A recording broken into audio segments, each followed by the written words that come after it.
One of the things that is hiding in the plain sight is how AI and tech in general is impacting how we consume news and information.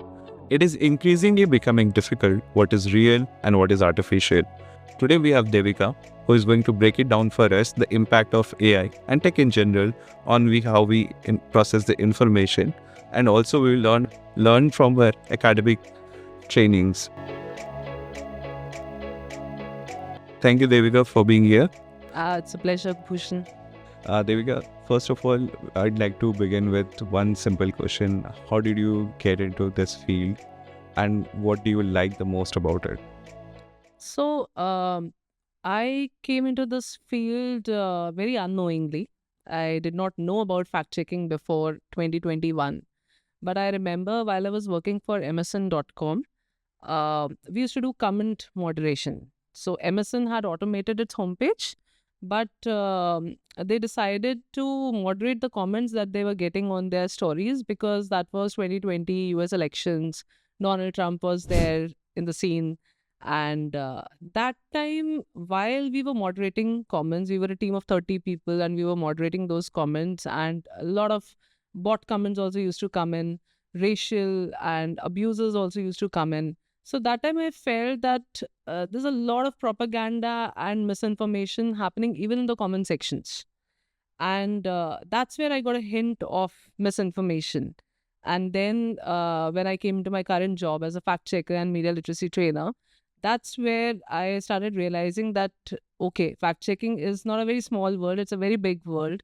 Um, there are a number of collaborations and a lot of things to learn from the different fact checkers in the world, like Craig Selvum and many others who are there in the scene. So that is how I came into this field, not knowing about it first, but slowly identifying how fake information, false information, sometimes fake news also travel through these social media pages to different users.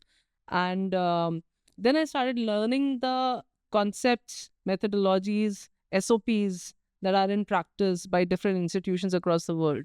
And they guess there's a purpose that you want to make people aware through literacy trainings and make them aware about how not to fall into this trap of misinformation. And this purpose helped me gain some knowledge. And uh, as you said, this is probably I like the most because there's a bigger picture. It's not just that you got something on your WhatsApp and then you just check it and it is done. No, that information can have a very diverse and it can have a very wrong impact. It can impact communities. It can have impact on regions, different countries as well. The impact can follow elsewhere. We saw that during Russia-Ukraine elections as well. And so that helped me in deriving my purpose and working more towards it. So the act of learning, unlearning, and then relearning, that is what makes me happy about my job. Also, over the period of time, we have seen ever since Gen AI and all kind of deepfake came into the picture, and the nature of misinformation, misinformation has been there for a long time, right? But the nature and the intensity of it has grown immensely. But I want to understand, how has it changed or evolved? What are the new trends, from, say, if you have to compare when you were in MSN stint, right? That was pre-pandemic era and post-pandemic era. If we take that as a benchmark, what are the key changes you see? Like, what are the things you see that, okay, this has come up in a new shape and it is harder to fight and tackle and to get the right message to the people. So, fake information has been there forever. It has happened through different news sections, different social media platforms that came into the picture. I remember my time, Orkut came into the picture, and then Orkut happened, and then many other platforms came forward. Misinformation has been happening everywhere, but as you said, because of Gen AI, the AI related misinformation last year also during elections, we felt that a lot of misinformation will happen, AI generated misinformation will happen, but it did not happen that much. However, today, when I see different platforms and their search pages and different platform pages that I see, there's a lot of misinformation there. And not just misinformation that has been generated for propaganda or stuff, but all these youngsters, Gen Alphas and Gen Zs, these are on these platforms. And imagine a child who is, these platforms are available for 13 plus now. So if these kids are there on these platforms and they don't know what is misinformation, what is disinformation, and understanding the context, having that critical analytical skills to understand, differentiate between true and false, then it becomes more difficult. So the evolution, if I say, it is mostly because of the AI generated misinformation. The tools are easily available. People are now sharing anything. Personalities, celebrities are all falling prey to it. Just open platforms, their search pages, there's so much soft porn there. So I really worry about that. And I think that is one area where platforms, governance, journalists, fact checkers, they all need to come together and work towards it. But I really don't know how that is going to happen, because information is so much. There's so much information. So how do you manage that well? That is my main concern. So, one of the things during my training as a solutions or a solutions focused journalism, right? I understand the emotional toll of doing this, like in terms of as an individual. I'm asking because, say, if you are like personally invested in something, right, and then you see the use of, it could be an individual who is being targeted, it could be a celebrity or someone who you just know, and the person is being targeted through just a spam or some sort of it. So as someone who is dealing with such kind of things where you see maybe not something which is light in the nature but something like very brutal, or someone where you're like there is some sort of an emotional and investment also in that individual or in that entity. So how do you tackle that? Like how do you keep yourself in simpler words, like how do you keep yourself sane? मतलब इतना ज़्यादा ये सब कुछ देखते हैं तो अपने आप को, दिमाग को कैसे आप उस चीज़ से डिस्कनेक्ट कर पाते हो कि what, it's just leave it there, right? Does it carry forward to your personal life as well?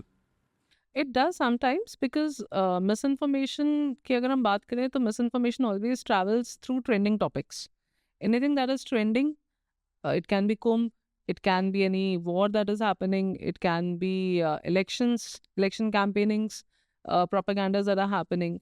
So during these times, there are sometimes when I see my fellow counterparts falling prey to these activities and they're being trolled. And as fact checkers, we sign non-partisan agreement. That means we cannot be biased in our opinions. So anywhere on our social media, you will not see that we are putting in our opinions. So one, that is actually a good way because it keeps us safe in that manner. We are only stating the factual truths, but also self-care is very important. More reading, being part of networks, collaborations. You meet other fellow fact checkers and literacy trainers, share your mental health journeys, talk to them about it. What do you do if it happens with you? For example, I remember going to this summit last year, and in Brazil, there was this team which was trying to make their seniors aware about the election propagandas that are happening.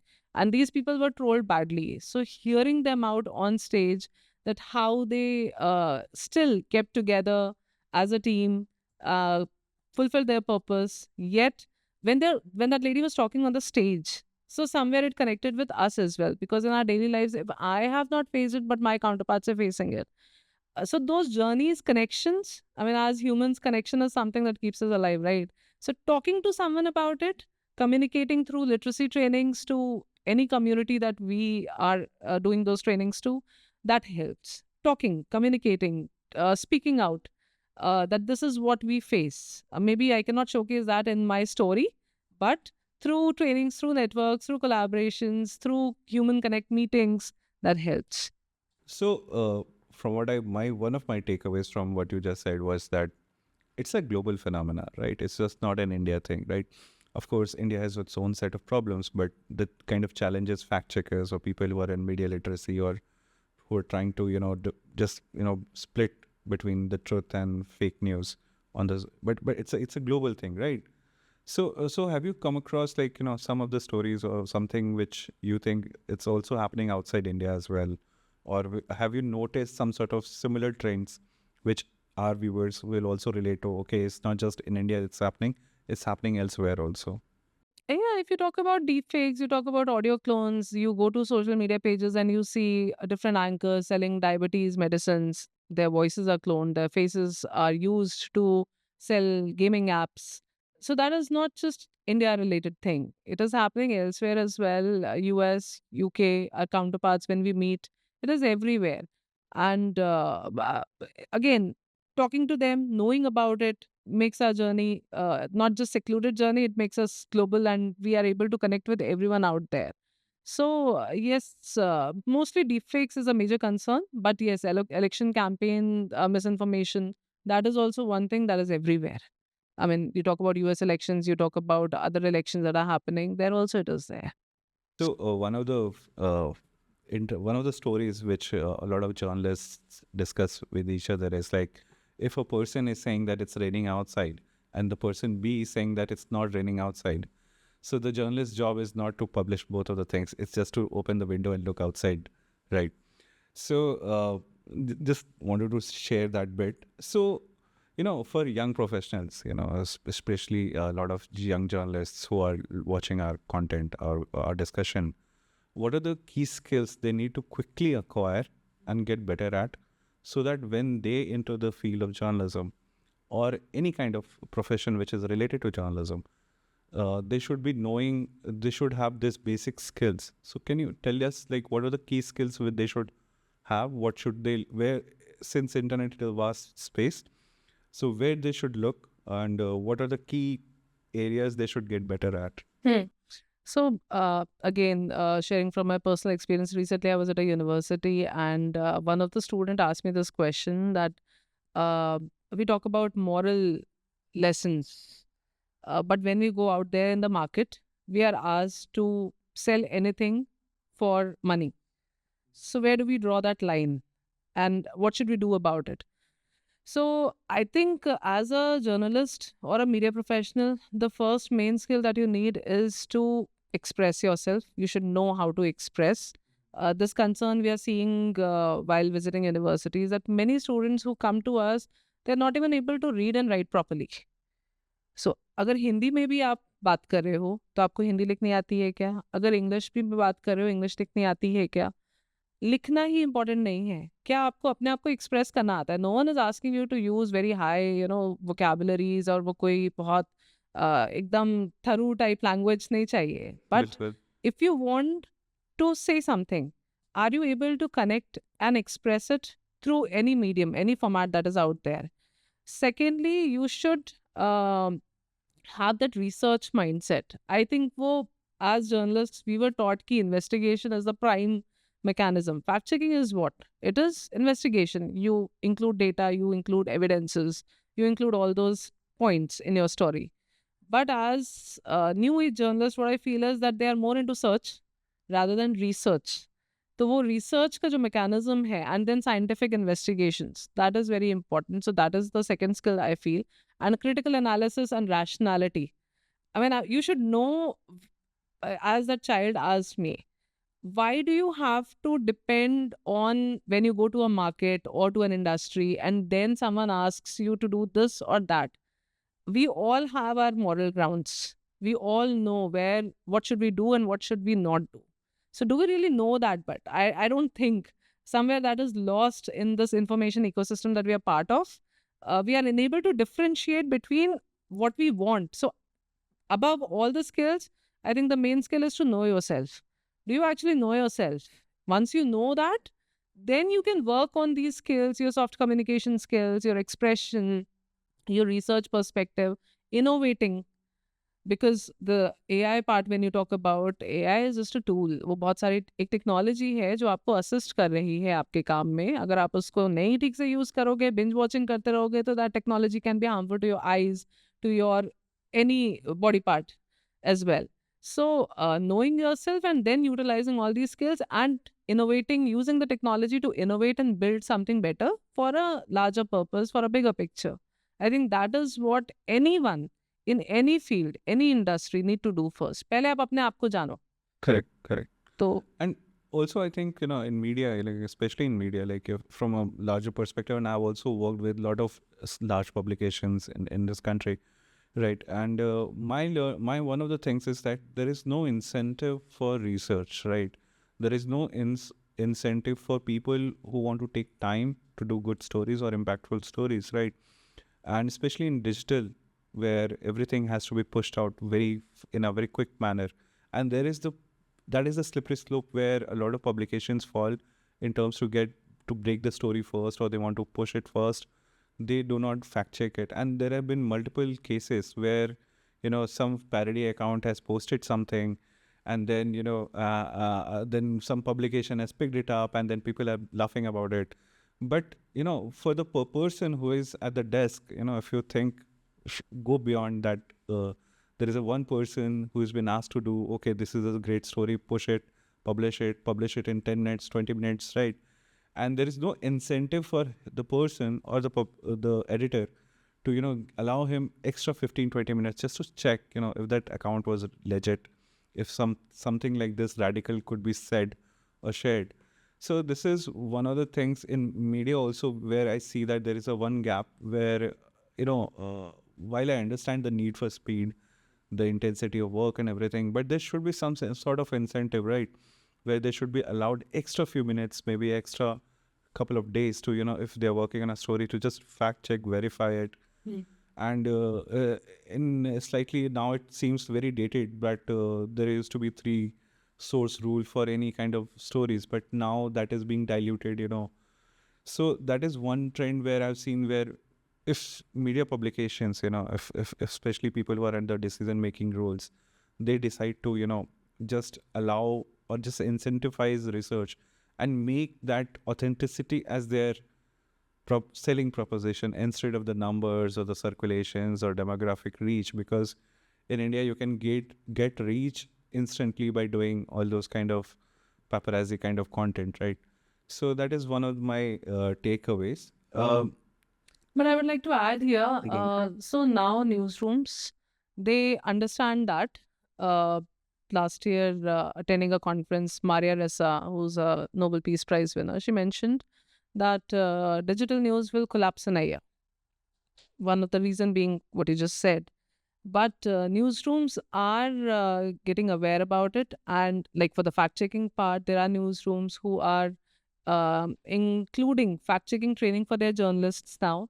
We are trying to go back at least to our roots again and wait and do that fact checking process for our stories. There are SOPs now. Even where I work, so we have SOPs that we can't just, quote कि source ने ये कहा. We have to, if it's a health story, we reach out to a proper doctor. अगर health में भी वो heart related story है, तो we reach out to a cardiologist. And we include those names, we include their quotes, as well as we use AI tools as well to fact check stories. So I think newsrooms are trying to understand what you just said and go back and again proofread. This was proofreading. Fact checking was what else? Earlier we used to proofread copies. Sub editor लिखता था, editor check करता था. तो अभी भी वो maker checker system in my organization, we have this maker checker system where if I write a story, I cannot publish it. Someone else is going to read it and that person is going to publish it. I don't have that access in the CMS.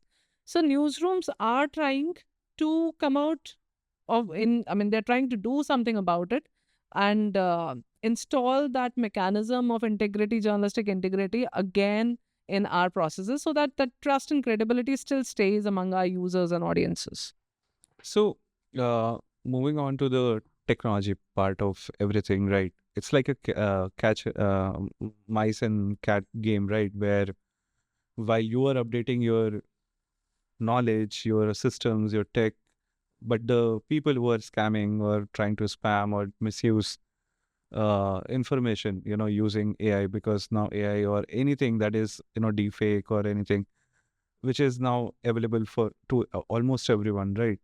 So how do you keep yourself updated, and how do you, and if you see that, okay, we don't have the right mechanism to tackle this at the moment, so what is the process? What are the discussions within the team or maybe what do you think, like, what should be done? So you're majorly talking about the SOP part. What do we do about it?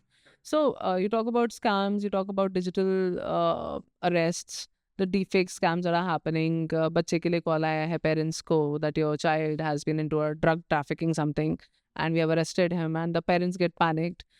So what we are trying to do is first, if a story goes viral, how to check it. We have our SOPs in place. As I mentioned, we do depend on AI tools for checking these stories, because a lot of data which is out there, not many know about it. And so we use these tools to debunk such AI generated content. But secondly, we also use experts, bringing that source mechanism again into our stories, कि हम नहीं बोल रहे हैं और हम किसी भी सोर्स को कोट नहीं कर रहे हैं, हम प्रॉपर एक्सपर्ट्स की बाइट्स लेकर के आ रहे हैं, सो दैट आपका ट्रस्ट और क्रेडिबिलिटी बने रहे. अगर कोविड में कोई कह रहा है कि लहसुन खाने से कोविड ठीक हो जाएगा, तो which is not true. And so I will not say as a journalist, because I'm not a health expert, but some doctor is. So I'm trying to bring in those SOPs into our practice. और वो SOP सिर्फ fact checking mechanism में नहीं है, वो पूरे news room में हम लाने की कोशिश कर रहे हैं. Then the maker checker system, as I mentioned, कि वो जल्दीबाजी, जो दैट 15 सेकंड ब्रेकिंग वाले जो कॉन्सेप्ट है, उसको तोड़ने के लिए, if I write that story, someone else is going to fact check it. In case some story goes out which is also wrong, we are going to correct that as well. It happens. Sometimes agencies send in wrong news. होता है. अभी recently भी हुआ कि agencies ने ही गलत information हमें दे दी, and everyone fell prey to that particular in the news thing that happened. So we are going to correct it. We are going to put out a disclaimer for us fact checkers. We also, if you go to our bio author pages, वहाँ पे आपको मेरी story के नीचे अगर मेरी story में कुछ गलत हुआ है कभी, तो उस स्टोरी का करेक्शन जो है वो लिंक के साथ मेंशन्ड है मेरी वेबसाइट पे. तो वहाँ पे आप चेक कर सकते हो. तो फैक्ट चेकिंग के अपने SOPs हैं जो IFCN certified fact checking organisations हैं, वहाँ पे ये SOP इन प्रैक्टिस है. This is what we are trying to break, that वो ब्रेकिंग न्यूज़ के कॉन्सेप्ट के चलते हमें ये नहीं करना है. So tools, using of AI tools, the SOPs in place, the maker checker system in place, then literacy also plays a very important role. क्योंकि ये जो ब्रेकिंग न्यूज़ वाला पार्ट आप बोल रहे हो, ये सिर्फ न्यूज़ रूम्स की वजह से नहीं है. Now everyone is doing that. अगर मेरे व्हाट्सएप ग्रुप पे कोई मैसेज आया है तो मुझे अपने सर्कल में सबसे पहले शेयर करना है. Why? You are also following prey to that same breaking news concept. तो वो लिटरेसी और अवेयरनेस वहाँ पे उस कॉन्सेप्ट को ब्रेक करने की कोशिश कर रही है, क्रिटिकल एनालिटिकल स्किल्स आपको दे करके. कुछ एग्जाम्पल्स, कुछ मैकेनिज्म्स, कुछ थ्योरीज से हम उनको समझाते हैं कि this is what you are doing. We have a card game in place. वो कार्ड गेम के थ्रू, आई मीन, जैसे अगर हम सीनियर सिटीजन को रीच आउट कर रहे हैं, तो what do they like to do best? Playing cards. In my society, I can see most of the senior citizens playing cards. So what if I include that card game and have some false and true information there and let them play it and then show it to them कि आप देखो आप जीते, पर आप जो जिस card पे जीते हो, क्योंकि आपको नंबर्स दिख रहे थे, आपको इन्फॉर्मेशन नहीं दिख रही थी, तो वो कार्ड गेम के थ्रू इस तरह के बहुत सारे एक्टिविटीज हम लिटरेसी इवेंट्स में भी ऑर्गेनाइज करते हैं, जिससे कि we are trying to break that whole process, because it's not just one step mechanism. There are a lot of ways to rectify that course which has already gone wrong.